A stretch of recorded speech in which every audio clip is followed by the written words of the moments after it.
नमस्कार दोस्तों। आज के हमारे इस वीडियो में हम आपके लिए छठतिला एकादशी की व्रत कथा लेकर आए हैं। यह कथा स्वयं हरि श्री विष्णु ने नारद जी से कही थी। एक समय की बात है, पृथ्वी पर एक ब्राह्मणी रहती थी। वह सदैव व्रत पूजन आदि में लगी रहती थी, परंतु दान आदि उसने कभी भी नहीं किया था। एक बार उसने 1 माह तक व्रत किया, इससे उसका शरीर बहुत ही दुर्बल हो गया। तब भगवान श्री हरि विष्णु ने सोचा कि इस ब्राह्मणी ने सारे व्रत करके अपना शरीर तो शुद्ध कर लिया है, जिससे इसे वैकुंठ की प्राप्ति हो जाएगी, परंतु इसने अन्न आदि का दान कभी नहीं किया, इसलिए उसकी मुक्ति होना बहुत ही कठिन है।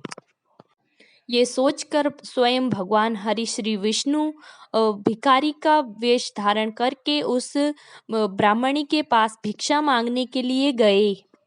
तभी ब्राह्मणी ने उससे पूछा कि आप कौन हैं और यहाँ किस लिए आए हो।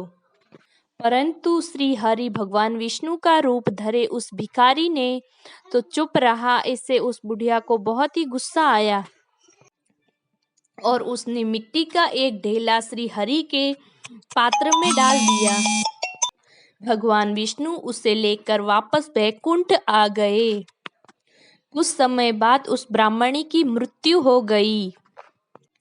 मिट्टी का दान करने के कारण स्वर्ग में उसे एक महल मिला। महल में गई तो वो हैरान हो गई। उसने देखा कि महल में कुछ भी नहीं था, महल पूरा खाली था।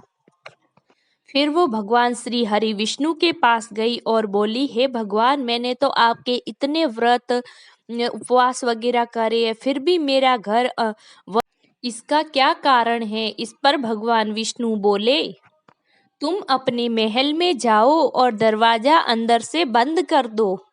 कुछ समय बाद तुम्हारे पास देव कन्याएं आएगी।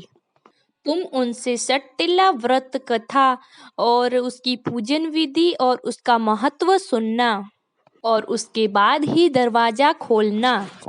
उस ब्राह्मणी ने ऐसा ही किया। जब उन देव कन्याओं ने ब्राह्मणी को छठतिला व्रत कथा, पूजन विधि और उसका महत्व बताया, फिर उसके बाद ही उसने दरवाजा खोला। तब उन देव कन्याओं ने देखा कि अभी भी वो ब्राह्मणी मनुष्य रूप में ही है। तब उस ब्राह्मणी ने उन देव कन्याओं के कहे अनुसार व्रत पूजन आदि किया। तब वह अति रूपवती हो गई और उसका महल अन्न आदि भंडारों से भर गया। हे भगवान श्री हरि विष्णु, जैसी कृपा आपने उस ब्राह्मणी पर करी, वैसे ही इस कथा को कहते सुनते हुंकार भरते सभी पर करना।